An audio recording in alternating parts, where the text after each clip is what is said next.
Hello everyone, कैसे हैं आप सब। देखिए, जो मेंस एग्ज़ाम होता है उसमें जो प्रश्न पूछे जाते हैं ना, उसमें आप देखेंगे कि मूल्यांकन, परीक्षण, निरीक्षण, विश्लेषण जैसे शब्दों का प्रयोग होता है। ऐसे में किसी अभ्यर्थी को यदि इन शब्दों का मतलब नहीं मालूम होता तो प्रश्न के अकॉर्डिंग एक बेहतर उत्तर लिखना उसके लिए एक चुनौती का काम होता है। तो इन्हीं सभी शब्दों को हम समझ रहे हैं सरल भाषा में। मतलब ये जैसे शब्द हैं, शब्द का क्या मतलब होता है विद एग्जाम्पल के साथ। एग्जाम्पल में आपके सामने प्रश्न होगा और प्रश्न के अकॉर्डिंग क्या उत्तर में लिखा जाना चाहिए उस पर हम प्रॉपर डिस्कशन कर रहे हैं। और एक बात ये भी मैं आपको बताऊं कि जो भी तकनीकी शब्द हैं या अनसुलझे शब्द हैं, इनको हम 5 भागों में बांट करके समझ रहे हैं। तो पहला और दूसरा और तीसरा भाग में आने वाले जो भी शब्द हैं उनको हमने समझ लिया है। अब चौथे भाग में जो शब्द शामिल हैं उन पर हम चर्चा करेंगे। जैसे चौथे वर्ग में हमने विवेचना को लिया है, मीमांसा को लिया है, टिप्पणी को लिया है, चर्चा को लिया है। विवेचना पूछा है तो यहाँ मैंने ब्रैकेट में लिखा है कि तार्किक व्याख्या करनी होती है जो प्रश्न में पूछा गया है। मीमांसा है तो विषय को संपूर्ण रूप में लिख देना होता है। टिप्पणी पूछा है तो एक संक्षिप्त चर्चा करनी होती है जो प्रश्न में पूछा है। और चर्चा करने के लिए कहा गया है तो महत्वपूर्ण पक्षों की चर्चा करनी होती है। कुल मिलाकर है कि ऐसे शब्दों का प्रयोग होता है तो प्रश्न में जो पूछा गया है उसकी एक आप तार्किक व्याख्या कर दें। जैसे एग्जाम्पल में भारतीय संविधान उधारों का थैला है। आपको तो ये बताना है कि भारतीय संविधान उधारों का थैला है, लेकिन यहाँ पर आप ध्यान दें जो पक्ष बनने वाले हैं 3 पक्ष बनेंगे। मतलब भूमिका आपको लिखनी है, सेकंड पैराग्राफ में उधारों का थैला है ये बताना है, और तीसरे में निष्कर्ष होगा। अब यहाँ मेन मुद्दा ये है कि भूमिका और निष्कर्ष में क्या होगा। ठीक है, तो आप यहाँ देखिए जो भूमिका लिखेंगे उधारों का थैला है, इसको बैकग्राउंड में रखते हुए माइंड में भूमिका आप बनाएंगे। तो इससे क्या होगा कि भूमिका आपकी लिंक हो पाएगी दूसरे पैराग्राफ से। एग्जाम्पल में इससे भी देखिए जो मैंने भूमिका यहाँ पे लिखी है, मैं ये कहता हूँ कि यही भूमिका सही है। इसके अलावा भी आप एक बेहतर भूमिका सोच सकते हैं और लिख सकते हैं, नो डाउट इसमें। तो अभी जो मैंने लिखा उसको हम पढ़ते हैं। भूमिका है भारतीय संविधान विश्व के अन्य गणतांत्रिक देशों के संविधान की तुलना में सबसे लंबा लिखित संविधान है। इसे निर्मित करने में लगभग 10 प्रमुख देशों के संविधान की सहायता ली गई। अब 10 प्रमुख देशों के संविधान की सहायता ली गई। कुल मिलाकर के ये जो मैंने कंटेंट यूज यहाँ पर किया है, ये लग रहा है कि कहीं ना कहीं किससे लिंक हो रहा है, उधारों का थैले से। तो ऐसा कुछ लिंक होना चाहिए, ये कि नहीं आप ये लिखें कि भारतीय संविधान को बनने में 2 वर्ष 11 माह 18 दिन लग गए, या 26 जनवरी 1950 को लागू हुआ। ये सब थोड़ा भूमिका को हल्का बना देंगे।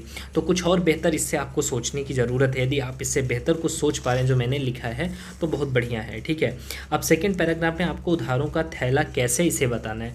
जैसे मैंने एग्जाम्पल में यहाँ पर दिखाया है कि मौलिक अधिकार हो गए, राष्ट्रपति पर महाभियोग और न्यायपालिका की स्वतंत्रता कहाँ से अपने संविधान में, मतलब संविधान में डाला गया प्रभावित होकर के यूएसए से। उसी तरह एकल नागरिकता, संसदीय शासन प्रणाली, रिट संबंधी जो प्रावधान है वो ब्रिटेन से अपनाया गया है। ब्रिटेन के संविधान को पढ़ा गया, समझा गया, उसके बाद अपने भारतीय संविधान में इसे एडॉप्ट किया गया। उसी तरह देखेंगे कि कई आलोचक ये मानते हैं कि जो भारतीय संविधान है वो सिर्फ 1935 की कार्बन कॉपी है। कुछ लोग कहते हैं कि ये भी है कि ये आलोचना हम नहीं करेंगे, कार्बन कॉपी यहाँ हमने लिख दिया है, उधारों का थैला है, ठीक है, 1935 की कार्बन कॉपी है, हाँ ठीक है। फिर इसके बाद आप देखेंगे डीपीएसपी, राज्य के नीति निर्देशक तत्व, राष्ट्रपति के निर्वाचन मंडल की जो व्यवस्था है वो आयरलैंड से प्रभावित है, राइट। तो आप सेकेंड पैराग्राफ में आप सिद्ध करेंगे कि उधारों का थैला भारतीय संविधान कैसे है। लेकिन यहाँ पर एक बात और आप लोग ध्यान देंगे कि यहाँ पर जब 3 ही पक्ष बन रहे हैं, एक भूमिका, एक ये मुख्य भाग और एक निष्कर्ष, तो आप बीच में ये डायग्राम बना करके दिखाना ठीक नहीं है। आप लोग क्या करिए, बिंदुवार क्रम में, ये भूमिका के बाद आप बिंदुवार क्रम में चीज़ों को लिख करके बताएं ऐसे। ठीक है, ध्यान से देखिए, इस तरह से आप लिख करके बताएं, ना कि ये डायग्राम बनाएं जो मैंने यहाँ पर बनाया है। क्योंकि प्रस्तुतिकरण का बहुत बड़ा प्रभाव आपके उत्तर लेखन पर पड़ता है। तो प्रस्तुतिकरण को बेहतर करने, जहाँ पर 5-6 पक्ष बन रहे हैं, 6 मतलब बन रहे हैं, तो वहाँ पर आप ऐसे डायग्राम का यूज करते हैं तो बहुत अच्छा लगता है। मतलब कुल मिलाकर के प्रेजेंटेशन अच्छा दिखना चाहिए। अब हम निष्कर्ष पे आते हैं। ठीक है, तो उधारों का थैला है, विवेचना कीजिए, ये कहा गया था, ठीक है, आपने बता दिया। लेकिन पूरी तरह से हम ये नहीं कह सकते ना कि उधारों का ही थैला था। अब यहाँ पर भले ही कुछ आपको न दिखता हो कि सीमाएं भी बतानी है, लेकिन भारतीय संविधान उधारों का थैला है, कोई ऐसा आरोप लगाए ये भी ठीक नहीं लगता। तो हम इसको खारिज करेंगे। कैसे करेंगे? भारतीय संविधान में 1935 एक्ट के इतर वयस्क मताधिकार, भारतीय राष्ट्रपति का पद ब्रिटेन की राजा रानी की तरह वंशानुगत न होना एवं पंचायती राज व्यवस्था जैसे प्रावधान भारतीय संविधान को अद्वितीय बना देते हैं। अतः इसे पूरी तरह से उधार का थैला नहीं कहा जा सकता। कुछ इन संदर्भों में निष्कर्ष लिखेंगे। ठीक है, अब आते हैं पांचवें वर्ग में। पांचवा वर्ग है विश्लेषण। इसे सरल से सरल शब्दों में विषय वस्तु को समझाना होता है। मतलब जो प्रश्न में पूछा गया है उसको बहुत तोड़ करके बहुत सरलता से चीज़ों को समझाना होता है। और जब आप समझाएंगे, जब आप विश्लेषण कहीं पूछा गया तो आपके मन में क्या, क्यों, कैसे जैसे क्वेश्चन मार्क या क्वेश्चन उठने भी चाहिए, माइंड में हिट होने चाहिए। एग्जाम्पल में आप देखें तो कार्यपालिका द्वारा अध्यादेश का बारंबार उपयोग करना लोकतंत्र की अवहेलना है। ऐसे में कई आलोचकों का मानना है कि इस प्रावधान का निरसन कर देना चाहिए। विश्लेषण के साथ समझाएं।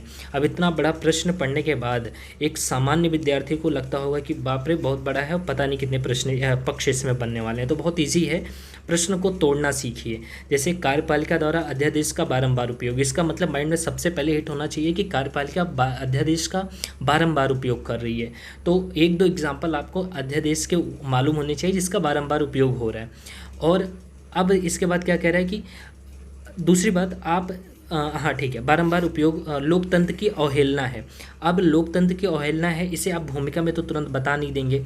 इसका मतलब है कि सेकंड पैराग्राफ में आपको बताना होगा कि अध्यादेश का बारंबार उपयोग करना किस तरह से लोकतंत्र की अवहेलना है, दूसरे पैरा में समझाना होगा।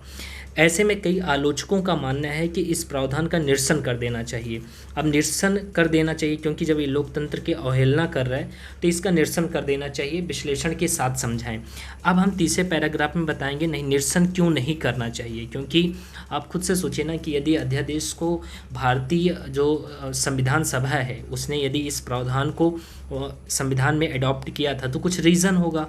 तो इस तरह से कोई आलोचक कह दे कि इसका निरसन कर देना चाहिए तो हम ऐसा मान तो लेंगे नहीं, हम इसको खारिज भी करेंगे कि निरसन नहीं करना चाहिए, लेकिन निष्कर्ष में बताएंगे इसका दुरुपयोग नहीं होना चाहिए। उसके लिए क्या करना चाहिए कार्यपालिका को वो बताएंगे।